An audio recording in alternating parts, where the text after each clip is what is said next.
Hello and welcome, and thank you for joining us for the Michigan Historic Preservation Network's 2020 annual statewide preservation conference, Preservation on the Front Line. My name is Valerie Wright, and you're joining me here in Kalamazoo this evening as I introduce and guide you to start the tour for MHPN's conference tour, Adaptive Reuse is Alive and Well in downtown Kalamazoo. Adaptive reuse projects are among the most exciting in the world of preservation, and we are really fortunate this evening to be able to tour three great Kalamazoo successes. First up, behind me is the former Grace Christian Reformed Church, now home to Diekema Hamman Architecture and Engineering. I will be telling you a little bit more about this building in a few minutes as I will be leading that tour. For the second tour this evening, we will be going a couple blocks east of here. Completed in 1935, this modern era building was completed for the pharmaceutical giant Upjohn, who hired the industrial architect Albert Kahn to create the design. It is now home to Bronson Healthcare's administration, who sensitively redeveloped this modern use over a decade ago. The third building we will be looking at for adaptive reuse is 3 blocks north of here on Michigan Avenue. We will be visiting a circa 1890s commercial office building, home of Inform Architecture. This below-the-sidewalk corner space was designed with a very dynamic open office plan out of turn-of-the-century service businesses, including a shoe repair. 3 different adaptive reuse buildings, 3 different guides. I'm up first. Let's go ahead and get started.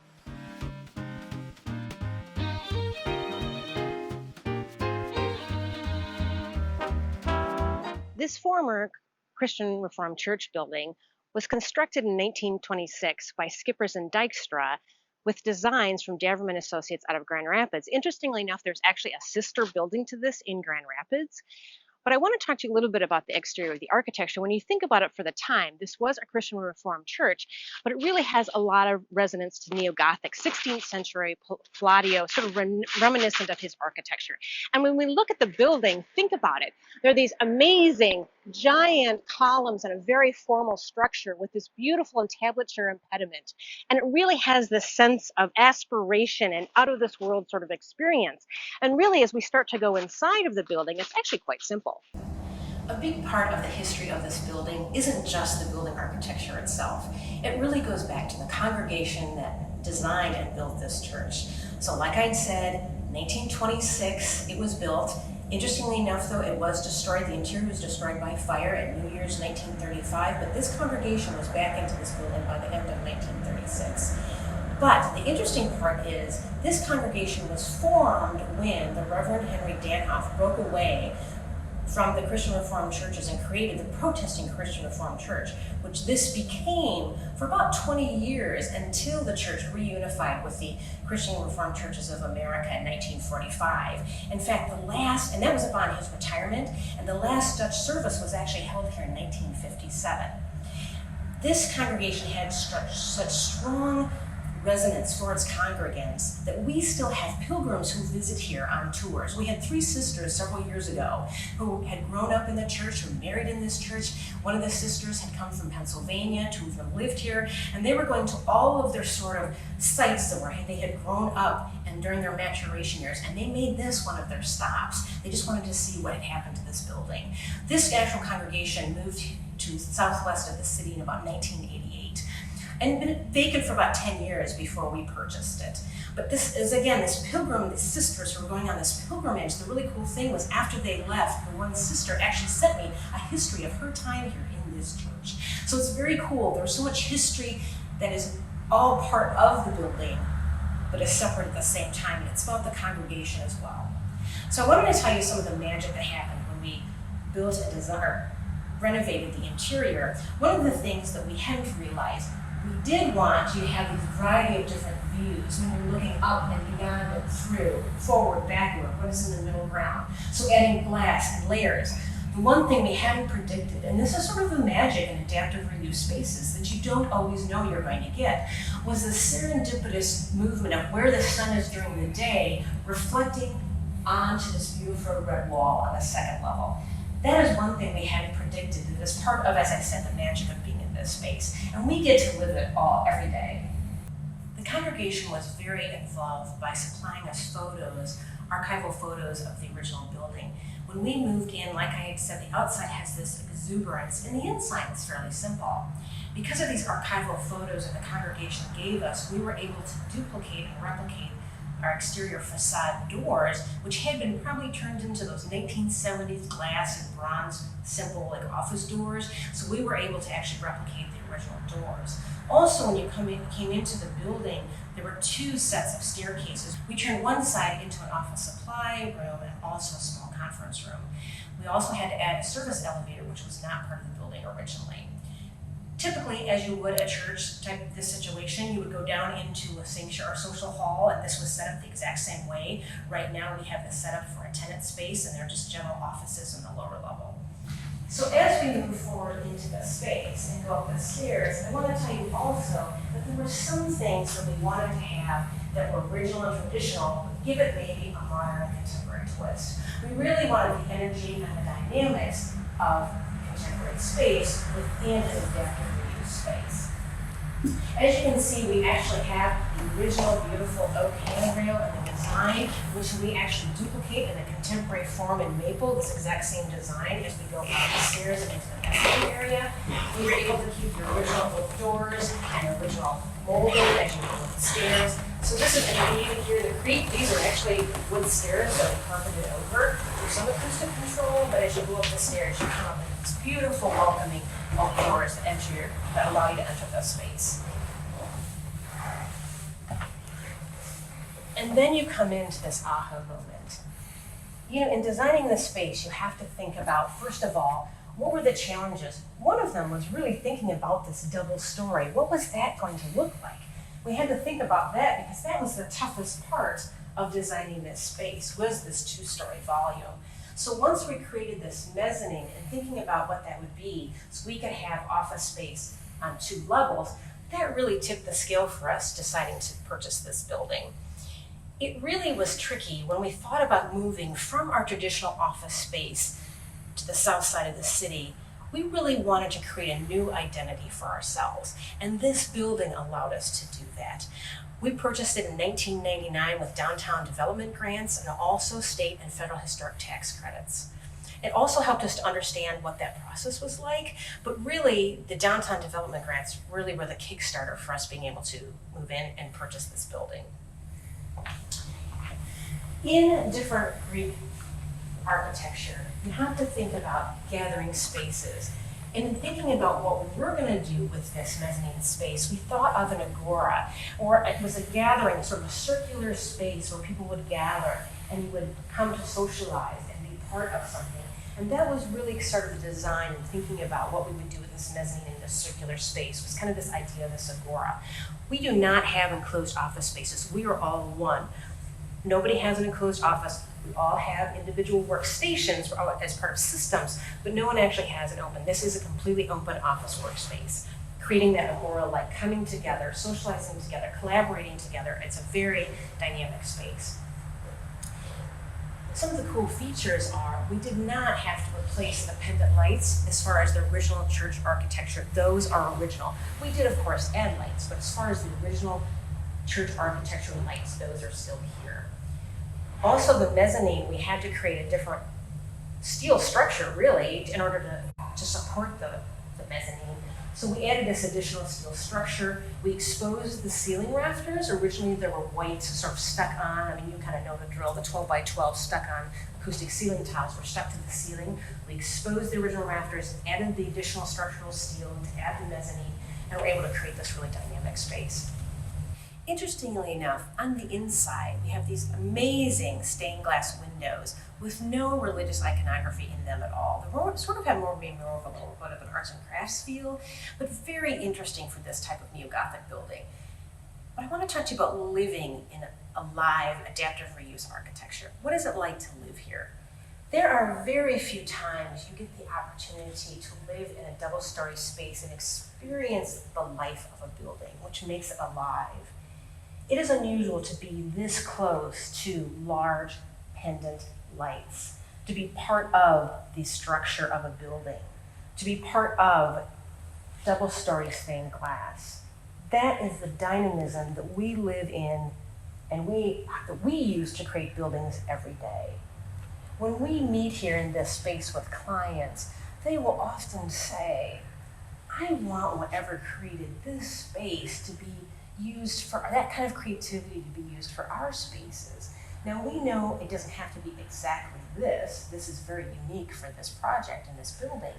But we want whatever energy and creativity designed this. And I think that's the alive part of living within an adaptive reuse space. You get this liveliness that I don't know if you really get in some of the other spaces.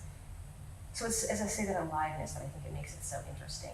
To live in, to be part of the architecture, not just separate from the architecture and living in parallel. We are living with it. Again, you can see this beautiful mezzanine space that creates this agora, this roundness, this creates this idea of coming together. And that has really allowed us, I think, to be more creative as well. This space really changed us as well. It allowed us to be more creative, as I said, to be more collaborative, to be interested in different parts of design. You can see here the railing. We adopted the oak handrail that was coming up the stairs that was original. We adapted it here. It's exactly the same. It's just now in a contemporary wood. It's in a maple wood. We designed the actual supports and structures for this mezzanine guard handrail. Those were all designed by us. And I think that dynamism between contemporary and traditional helps to create that very interesting creative space. We did have to replace some of the stained glass in this building, primarily on the south facade. It looked like perhaps kids had thrown rocks through the windows or things like that, but very few actually. And the really exciting part was the original stained glass formulas were still known at the Kokomo Glass Company that originally made these windows. So we were able to use the original formulas in order to replace the glass that we needed to replace. Now, for the south side, we had to remove these panes of glass during the construction in order to bring in these large curvature trusses that we had to bring in to support the mezzanine. So that we did have to go ahead and take out the windows on the south side in order to bring in these large beams. So they came in from the south side with large cranes and so forth to bring the structure in. On this main level, one of the interesting challenges was the fact that it was a floor that sloped from 0 to 2 feet. So we went ahead and put in a raised floor, which houses all of the underground ducts and electrical running through the floor from this 0 to 2 feet to make it level in order to house our workstations. When you face to the east, you're facing the balcony that was added in the 1970s. When you would be facing the west, that was the area with the pulpit. There was a religious stained glass piece at the front of the pulpit that we were able to return to the family that commissioned it. It wasn't original to the building, and so we were able to return that to the family that had commissioned it for this space. As a final wrap up to this tour of Grace Christian Reformed Church, now home to Diekema Hamman Architecture Engineering, I want to emphasize the fact that this space, again, was never meant to be static. It's always changing, ever evolving, and that's the exciting part. Recently, within the last year, we had to enlarge our main conference room into a little bit larger space because we were growing as staff. And also we moved our design library, which was on the 3rd floor mezzanine, down to a lower level as a new design library. So adaptive reuse spaces are always changing, dynamic, interesting, creative, and that's what we have been able to do here at the former Grace Christian Reformed Church, now home to Diekema Hamman Architecture Engineering.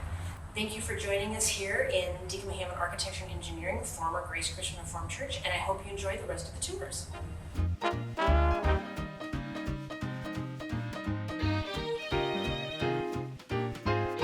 Dr. William E. Upjohn founded the Upjohn Pill and Granule Company in Kalamazoo in 1886. It occupied several buildings downtown, some built for research and others for manufacturing. By the early 1930s, the business outgrew its accommodations and hired Detroit architect Albert Kahn to design new ones. Albert Kahn was hailed as the architect of the modern industrial era in the United States and elsewhere, and his expertise was well established by the time he designed this building. As America's foremost early 20th century industrial architect, his work is especially celebrated in Detroit, where his factory and other designs for automakers is legendary. Over 60 of Kahn's designs are listed in the National Register of Historic Places. Known as Building 24, this building was the first of 2 structures designed by Kahn for Upjohn. It was completed in late 1935 for executive offices and administration. The building has 48,000 square feet of space on 4 floors. Its brick walls are faced with 4-inch limestone pieces, and the windows on each floor are separated by black granite spandrels. That granite is also found inside, whose style can be characterized as a melding of Art Deco and streamlined modern. Building 24 served as the Upjohn Company's headquarters from 1936 to 1961 and continued to be used for research until 2004. It was structurally sound when Bronson Healthcare acquired it in 2005, but it needed a considerable amount of updating to the infrastructure. Throughout the renovation, Kalamazoo's SKP Design and its partners, Diekema Hamman Architects and CSM Construction, took care to preserve original Art Deco and streamline industrial elements. Hi, I'm Susan Watts, and I'll be your tour leader for this portion of the Adaptive Reuse Tour. Let's take a look inside. Cosmetically, the interior looks much as it did in the years it was built. It incorporates the streamlined industrial stylistic design of the era and many of the original elements. Our restoration was aided by the fact that we had many original photos and architectural drawings from the office of Albert Kahn, some of which are actually on display in the lobby. Our visitors really appreciate being able to see how the building looked then compared to how it looks now. Bronson took great care to maintain as much of the original look and feel of the building as we could. You'll notice the finishings, the shape of the furniture, the lighting is all reminiscent of that era. In the reception area, much remains as it was originally, with the exception of the location of the main greeter's desk. The Upjohn Company had it centered on the north wall between 2, which are original doors with the round porthole windows. Bronson instead located it centrally as a way to greet guests and also so we could have a view of both the north and south hallways. Another interesting feature that greets guests as they come into our building is the grand staircase. This is the original flooring and tile and is also the original metal stairway. And as you can see, done in that streamlined industrial style of metals. You'll notice that throughout the building, and I'd like to point out as we move down this hallway that truly all of the doors and windows are original. Our lighting fixtures have changed, but they are reminiscent of the era in which the building originated. As we move down the hallway, you'll notice that there are a number of private offices, all again with the beautiful large windows that let in a great deal of light. At each end of the building is an enclosed interior stairwell, and we'll take one now and move up to the 3rd floor where we'll show you some of the features of the offices on that level.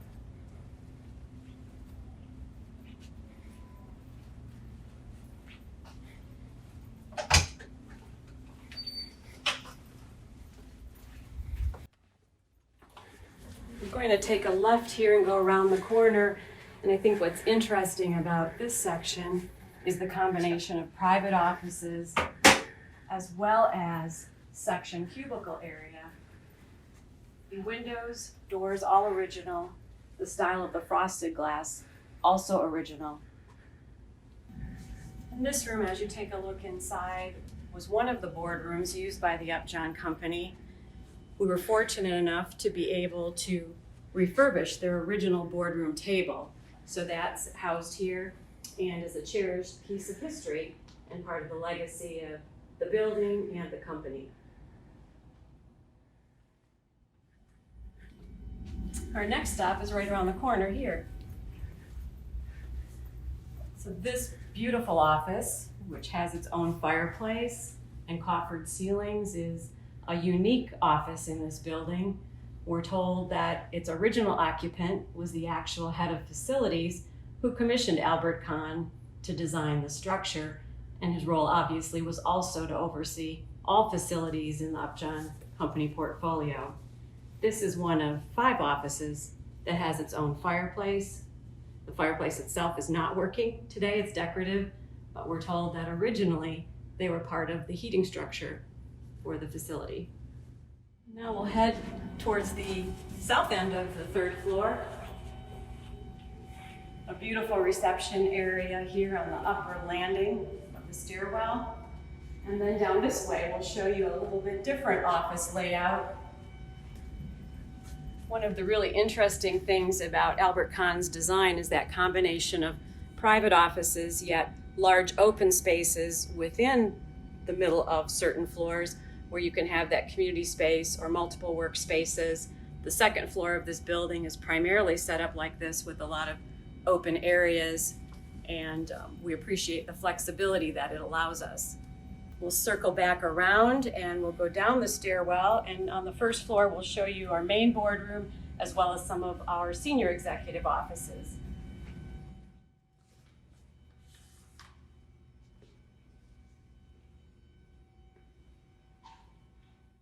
And now we'll make our way back to the main lobby, and you can again see the view from this side of the room is as spectacular as the one you see coming in.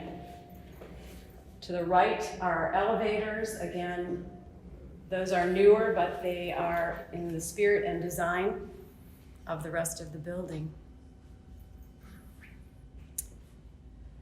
Going around this way to your left, we'll visit this hallway and we'll make a stop in what is our boardroom.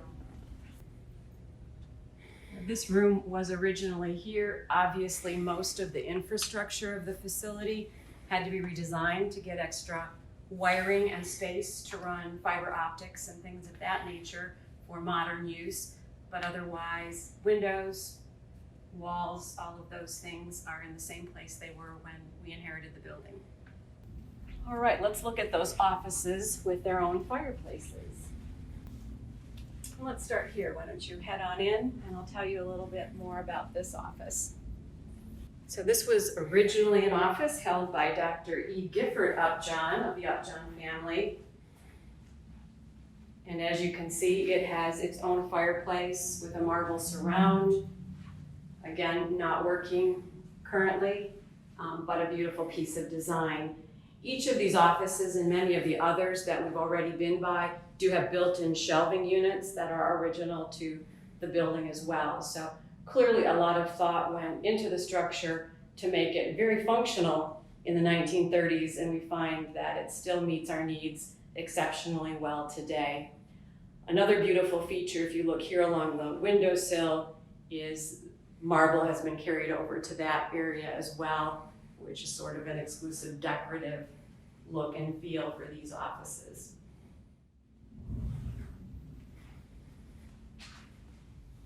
This office was held by one of the original presidents of the Upjohn Company, who later became chairman of the board.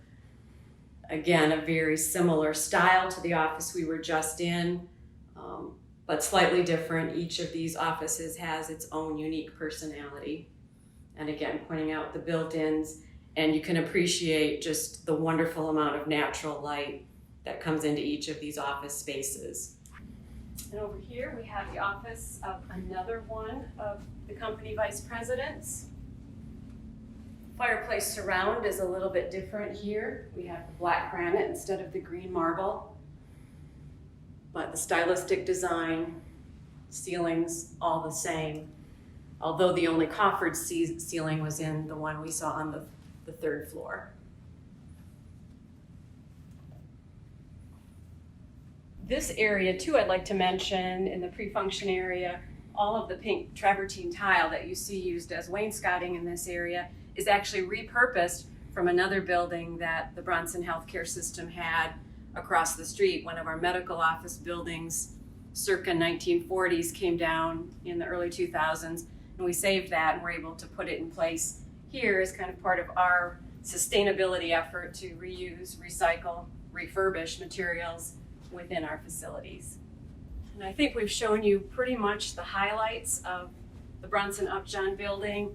I think you've gotten a sense of the original design and can see the modern ways in which we've brought it back to life and really tried to be true to the spirit of the building and its important legacy in our community. The Upjohn Company was a major employer in Kalamazoo for many, many years and is highly regarded and respected by business industry and many families. So we thank you for touring with us today.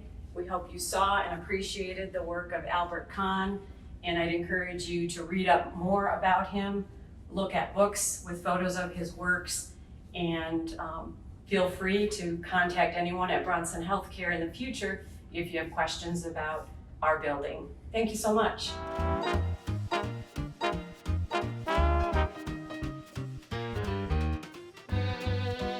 Hello, I'm Steve Hasselborg, and we're outside the circa 1890s Van Cursen building at the east end of downtown Kalamazoo's commercial district. It's the location of the third and final adaptive reuse project on this tour, a mixed-use building built by grocers and brothers Isaac and James Van Cursen. While we're standing here, let's look to the east to see how close we are to the railroad line. It's interesting to note that if Kalamazoo's 1981 railroad consolidation plan had been implemented, we would not be standing here today. Instead, this building has been a key player in the renewal of the east end of downtown Kalamazoo. Let's walk across the street to get a better view. Although it's difficult to define the building's style, it takes a common form for late 19th and early 20th century commercial buildings called a three-part vertical block with clearly defined base, shaft, and capital sections. Isaac Van Cursen established his grocery here on this site in 1869. That building was replaced by this one, which was constructed in two phases between 1878 and 1896. In addition to the grocery, Isaac and James had meat and hardware shops here too, and occupied two of the four residential flats above. After decades of occupants, alterations, and neglect after World War II, the building was in decline, and by the 1980s, it was a real mess, and downtown was in decline as well. Here's what the building looked like less than 20 years ago. Thanks in part to architect Nelson Nave and City Commissioner Lance Ferraro, that railroad consolidation plan I mentioned was successfully opposed. Had it succeeded, it would have wiped out this building and blocks of historic buildings downtown. But because this building is still here, architect Nave had a chance to work on its revival. Let's walk to the building's rear, and I'll tell you the rest of this part of the story before we go inside. As we go by, please note the storefront basement entrance along Michigan Avenue. I'll tell you more about that later. Here we are outside the building's rear entrance addition, which was key to helping save the building by providing access to all levels. In 2002, local architect and Stryker Corporation heir John Stryker purchased the building and put Nave to work. Mr. Stryker was also behind the rebirth of the Grand Rapids and Indiana Railway Depot across the street where we were just standing. That project won an MHPN Preservation Award in 2006. When they did the pre-construction building assessment here, they found the original support columns standing in dirt below in the basement. But the only major structural issue was a sag in the middle from about 80 years of a leaking skylight. So the first and biggest structural correction was new footings and foundation support columns. Stryker, Nave, and others designed the build-out for main floor eatery, food dance, and office uses above. The upper levels were, and still are, arranged around the original multi-story light well. For this tour, we're going to see the below part of the building's southwest corner, where a shoe repair and barbershop used to be, and which is now home to Inform Architecture. Follow me.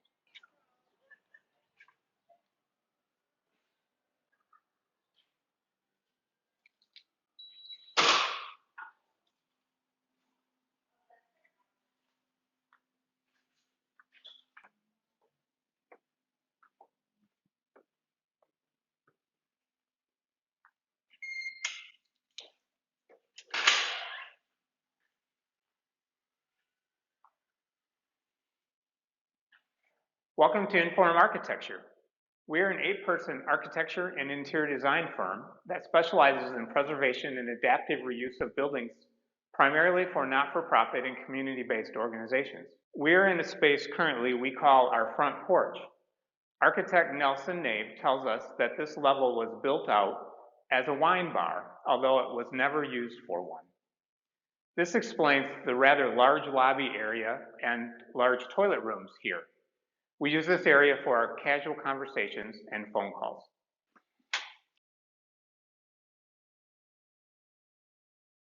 Here we are in our office area. When we moved into the building in 2016, the space was mostly as you see it here. We changed out the lighting, added some carpet tiles, ceiling clouds, and installed furniture and room dividers, but that's about it, not a lot of change. We were looking for a flexible and creative space to work, and this place really serves that purpose well for us. Let's walk this way. This door was once the entrance to the lower level of the building. When John Stryker rehabilitated the building, he wanted to reinstall the sidewalk stairs that were once coming from the sidewalk right here, but learned that Pitcher Street would have to be rebuilt and the traffic pattern changed. So you remember seeing the sidewalk and stair at Michigan Avenue? That stairway, which we will see in a minute from the inside, is a reference to what used to be here.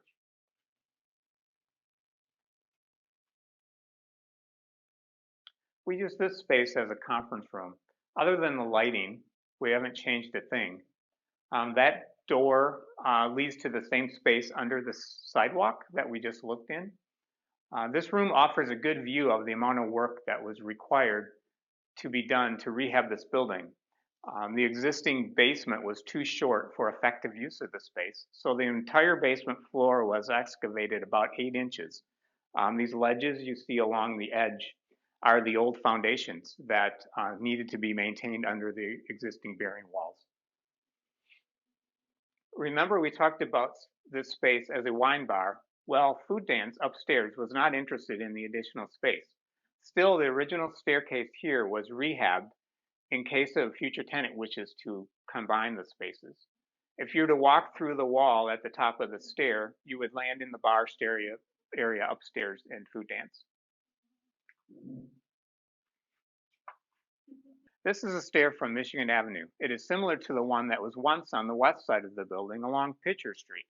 We call it our friends and family entrance. We use it as a secondary entrance in the summer months and close it when the snow falls. Right behind us here is our main work area. This space works well for us because we work very collaboratively and don't want or need any private office areas. We added the ceiling clouds to define the desk areas and also to help acoustically and to brighten the space. They also catch particulates that occasionally fall down from the old floor decking above. There is floor tile like the other half of the space here as well. We simply cover it with carpet tile to create a softer and quieter feel. About a year ago, we were offered an additional adjacent space in the building. The space is accessible from a service corridor off the entry lobby. This corridor also serves support spaces for the restaurant upstairs, as you can see. The acquisition of this rather utilitarian space gave us a larger meeting space, but more importantly, a kitchen and break room. Thank you for joining us on this tour. We hope you enjoyed it, and please stop by when you're in Kalamazoo. Take care. Thank you for joining us in Kalamazoo for this MHPN 40th Anniversary Conference Video Tour. Adaptive reuse is alive and well in downtown Kalamazoo. We hope you enjoyed it and want to thank our tour leaders for their assistance in making it happen. We'd also like to thank our tour sponsors, which include Diekema Hamman Architecture Engineering in Kalamazoo and the Kalamazoo Historic Preservation Commission. We appreciate their generous support. The Michigan Historic Preservation Network advocates for Michigan's historic places to contribute to the economic vitality, sense of place, and connection to the past.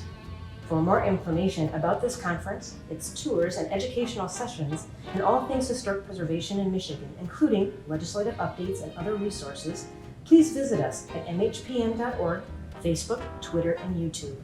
Thanks again for joining us. Goodbye.